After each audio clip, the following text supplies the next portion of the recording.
ಪ್ರೀತಮ್ ಗೌಡ ಹೇಳಿದ್ದೆಲ್ಲ ಫೈನಲ್ ಆಗಲ್ಲ ರೀ. ನಮ್ಗೆ ಬಿಜೆಪಿ ಹೈಕಮಾಂಡ್ ಇದೆ. ಸೋತ್ ಹೋಗಿರುವಂತ ಶಾಸಕ ಪ್ರೀತಮ್ ಗೌಡ ಮೇಲೆ ಜೆಡಿಎಸ್ ಯಾಕೆ ಈ ರೀತಿ ದಾಳಿ ಮಾಡ್ತಾ ಇದೆ? ರಾಜ್ಯದಲ್ಲಿ 130 ಸ್ಥಾನವನ್ನ ಬಿಜೆಪಿನೇ ಗೆಲ್ಲುತ್ತೆ. ಎಚ್.ಡಿ. ಕುಮಾರಸ್ವಾಮಿ ಸಿಎಂ ಆಗ್ಬೇಕು ಅನ್ನೋದು ಜೆಡಿಎಸ್ ನ ಲೆಕ್ಕ. ಅಹಂಕಾರದ ಮಾತುಗಳು. ಯಾರನ್ನೇ ನಿಲ್ಸಿ ರೇವಣ್ಣ, ಭವಾನಿ ರೇವಣ್ಣ ಯಾರ ಕಣಕ್ಕೆ ಹಿಡಿದ್ರು ಗೆಲ್ಲೋದು ನಾನೇ, ಹೆಚ್ಚು ಅಂತರದಲ್ಲಿ ಗೆಲ್ತೀನಿ, ಗಾಯಗೊಂಡಿರೋ ಸಿಂಹದ ಉಸಿರು ಗರ್ಜನೆಗಿಂತ ಭಯಂಕರವಾಗಿರುತ್ತೆ ಅಂತ ಪ್ರೀತಮ್ ಗೌಡ ಗಾಯಗೊಂಡಿರೋ ಸಿಂಹ. ಪ್ರೀತಮ್ ಗೌಡ ಏನು ಹೈಕಮಾಂಡ್ ಏನ್ರಿ, ಅವ್ರ ಮಾತು ಯಾಕ್ರಿ ಕೇಳ್ತೀರಾ ಅಂತ ಅರ್ಕಲಗೂಡು ಮಂಜು ಅಬ್ಬರಿಸ್ತಾ ಇದ್ದಾರೆ. ಪ್ರೀತಮ್ ಗೌಡ ಹೇಳಿದ್ದೆಲ್ಲ ಫೈನಲ್ ಆಗಲ್ಲ ರೀ. ನಮಗೆ ಬಿಜೆಪಿ ಹೈಕಮಾಂಡ್ ಇದೆ. ಬಿಜೆಪಿ ಹೈಕಮಾಂಡ್ ಏನು ಪ್ರೀತಮ್ ಗೌಡನ? ನಮ್ಮ ಸಮನ್ವಯ ಸಮಿತಿ ಇದೆ, ರಾಜ್ಯಕ್ಕೊಂದಿದೆ, ಬೆಂಗಳೂರಿಗೊಂದಿದೆ. ಸಮನ್ವಯ ಸಮಿತಿ ನಿರ್ಧಾರ ಮಾಡಿದ್ದೇ ಆಗೋದು. ಪ್ರೀತಮ್ ಗೌಡ ಯಾರು ಹೇಳೋದಕ್ಕೆ?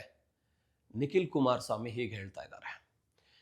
ಜೆಡಿಎಸ್ ವಿಚಾರದಲ್ಲಿ ಪ್ರೀತಮ್ ಗೌಡ ಮೂಗ್ ತೋರಿಸ್ತಾ ಇದ್ದಾರಾ? ಜೆಡಿಎಸ್ ಅವರು ಮಾತ್ರ ಆಲ್ ಔಟ್ ದಾಳಿಗಿಳಿದಿದ್ದಾರೆ ಪ್ರೀತಮ್ ಗೌಡ ಮೇಲೆ. ಯಾಕೆ? ಪ್ರೀತಮ್ ಗೌಡ ಮಾಡ್ಕೊಂಡಂತ ಎಡವಟ್ಟೇನು? ಸೋತ್ ಹೋಗಿರುವಂತ ಶಾಸಕ ಪ್ರೀತಮ್ ಗೌಡ ಮೇಲೆ ಜೆಡಿಎಸ್ ಯಾಕೆ ಈ ರೀತಿ ದಾಳಿ ಮಾಡ್ತಾ ಇದೆ? ಇತ್ತೀಚೆಗೆ ಪ್ರೀತಮ್ ಗೌಡ ಕೊಟ್ಟಂತ ಒಂದು ಹೇಳಿಕೆ ಇದೆಯಲ್ಲ, ಇದು ಜೆಡಿಎಸ್ ಅನ್ನ ಅಲುಗಾಡಿಸ್ಬಿಟ್ಟಿದೆ.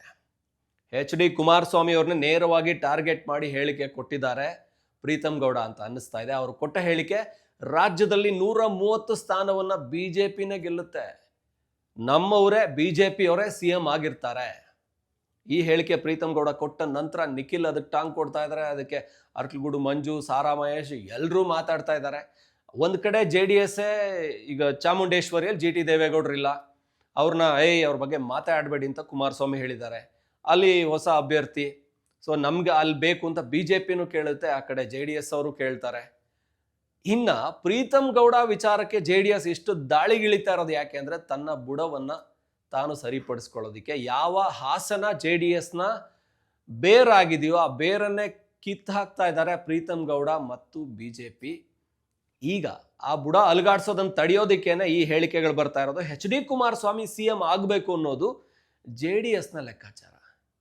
ಎಚ್.ಡಿ. ಕುಮಾರಸ್ವಾಮಿ 2028ಕ್ಕೆ ಸಿಎಂ ಆಗಬೇಕು ಶತಾಯಗತಾಯ. ನಮಗೊಂದು 80 ಕ್ಷೇತ್ರಗಳನ್ನ ಬಿಜೆಪಿ ಬಿಟ್ಕೊಡುತ್ತೆ. 80ರಲ್ಲಿ ನಾವೊಂದು 60ನ್ನ ಗೆಲ್ತೀವಿ. ಬಿಜೆಪಿ ಒಂದು 50-60ನ್ನ ಗೆದ್ಕೊಂಡ್ರೆ ಸಂಪೂರ್ಣ ಬಹುಮತದ ಜೊತೆ ನಾವು ಅಧಿಕಾರಕ್ಕೆ ಬಂದಾಗ ನಮ್ಮ ಸ್ಥಾನಗಳು ಹೆಚ್ಚಿದ್ರೆ ಅಟ್ಲೀಸ್ಟ್ ಬಿಜೆಪಿ ಹತ್ರಕ್ಕಿದ್ರು ಕೂಡ ಎಚ್.ಡಿ. ಕುಮಾರಸ್ವಾಮಿಯನ್ನ ಸಿಎಂ ಅಂತ ಕ್ಲೇಮ್ ಮಾಡಬಹುದು. ಬಿಜೆಪಿಯಲ್ಲಿ ಯಾರು ಅಂತ ಕುಮಾರಸ್ವಾಮಿಯ ಮಟ್ಟಕ್ಕೆ ಬಂದಿಲ್ಲುವಂತ ನಾಯಕರಿಲ್ಲ. ನಮ್ಮ ಬೆಂಬಲದ ಸಂಖ್ಯೆನೇ ದೊಡ್ಡ ಸಂಖ್ಯೆಯಲ್ಲಿದ್ದಾಗ ಸಹಜವಾಗಿ ನಮಗೆ ಮುಖ್ಯಮಂತ್ರಿ ಸ್ಥಾನ ಕೊಡಬೇಕಾಗುತ್ತೆ. ಆದರೆ ಅದನ್ನ ಅಷ್ಟು ಸ್ಥಾನಗಳನ್ನು ಪಡ್ಕೋಬೇಕು ಅಂದರೆ ನಮಗೆ ಬೇಕಾಗಿರುವಂತಹ ಕ್ಷೇತ್ರಗಳಲ್ಲಿ ನಾವು ಬಿಜೆಪಿಯಿಂದ ಸೀಟ್ ಶೇರನ್ನು ಪಡ್ಕೋಬೇಕು. ಅದಕ್ಕೆ ಪ್ರೀತಮ್ ಗೌಡ ಅಡ್ಡಿಪಡಿಸ್ತಾ ಇದ್ದಾರೆ. ಇಲ್ಲಿಂದಾನೇ ಸ್ವಲ್ಪ ಎಚ್ಚರಿಕೆಯಿಂದ ಇರಬೇಕು ಅಂತ ಜೆಡಿಎಸ್ ನಾಯಕರು ಯೋಚನೆ ಮಾಡ್ತಾ ಇದ್ದಾರೆ.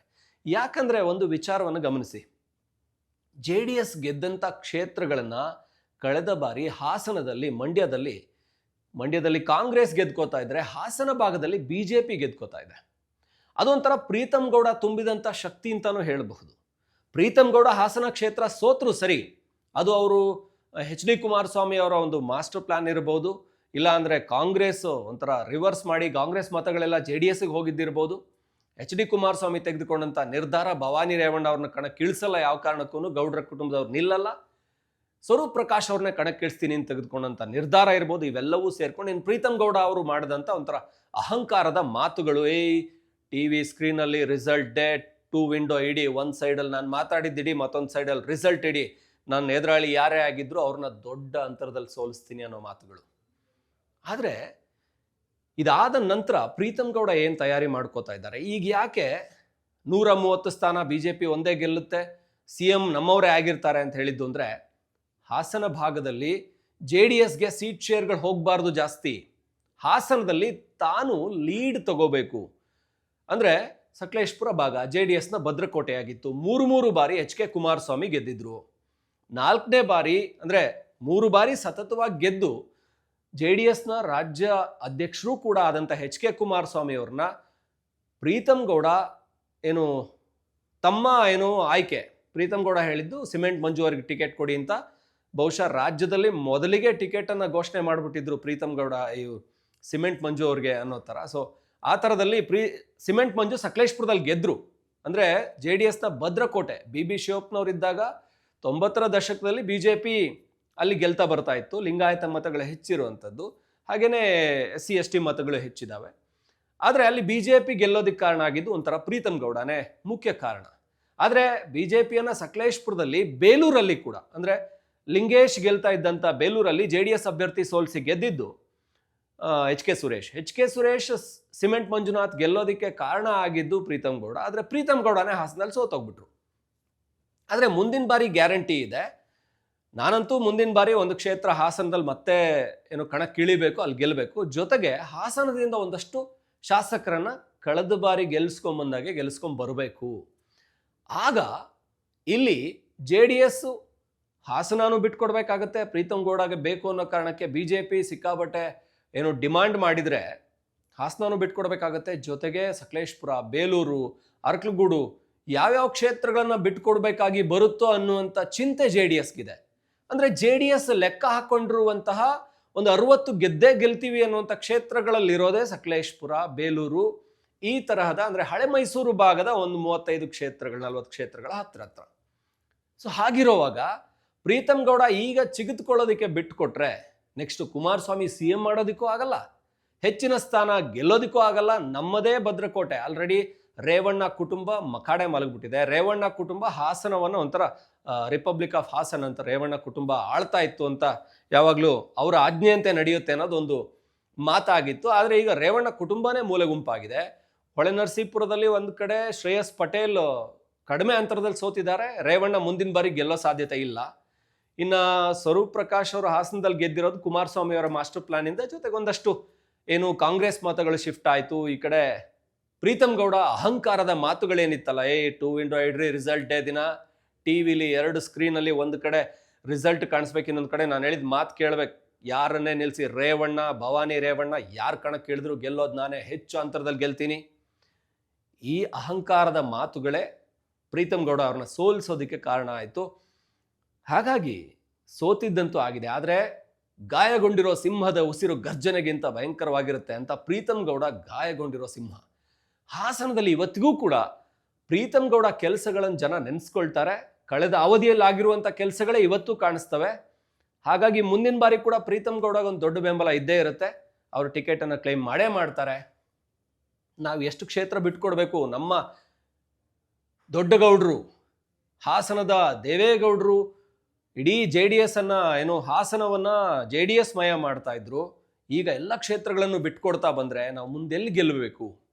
ಈ ಚಿಂತೆ JDSಗೆ ಶುರುವಾಗಿ ಪ್ರೀತಮ್ ಗೌಡ ಮೇಲೆ ಆಲ್ ಔಟ್ ದಾಳಿ ಮಾಡ್ತಾ ಇದೆ.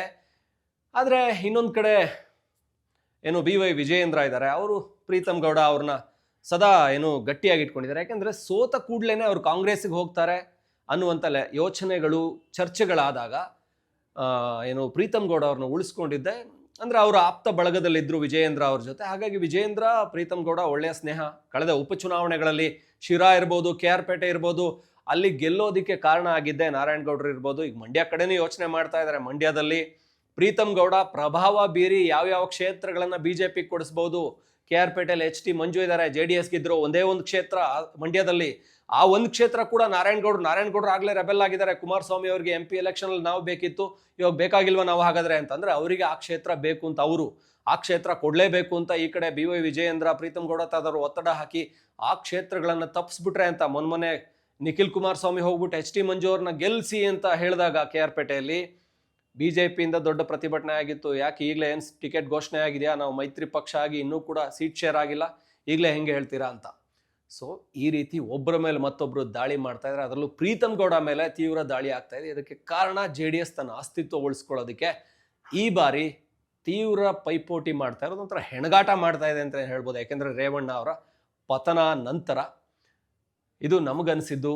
ರಾಜಕೀಯದ ಮತ್ತಷ್ಟು ಈ ರೀತಿಯ ವಿಷಯ ವಿಶ್ಲೇಷಣೆ ಜೊತೆ ನಿಮ್ಮ ಮುಂದೆ ಬರ್ತಾ ಇರ್ತೀವಿ. ನೋಡ್ತಾ ಇರಿ ಒನ್ ಇಂಡಿಯಾ ಕನ್ನಡ. ಯಾವುದೇ ಸುದ್ದಿಯ ಅಪ್ಡೇಟ್ ಅನ್ನ ಮಿಸ್ ಮಾಡ್ಕೊಳ್ಬಾರ್ದು ಅಂದ್ರೆ ಈಗ್ಲೇ ಒನ್ ಇಂಡಿಯಾವನ್ನ ಸಬ್ಸ್ಕ್ರೈಬ್ ಮಾಡಿ. ನಿಮಗೆ ಬೇಕಾದ ಭಾಷೆಯಲ್ಲಿ ಎಲ್ಲಾ ಸುದ್ದಿ ತಿಳಿಬೇಕು ಅಂದ್ರೆ ಒನ್ ಇಂಡಿಯಾ ಆಪ್ ಅನ್ನ ಡೌನ್ಲೋಡ್ ಮಾಡ್ಕೊಳ್ಳಿ.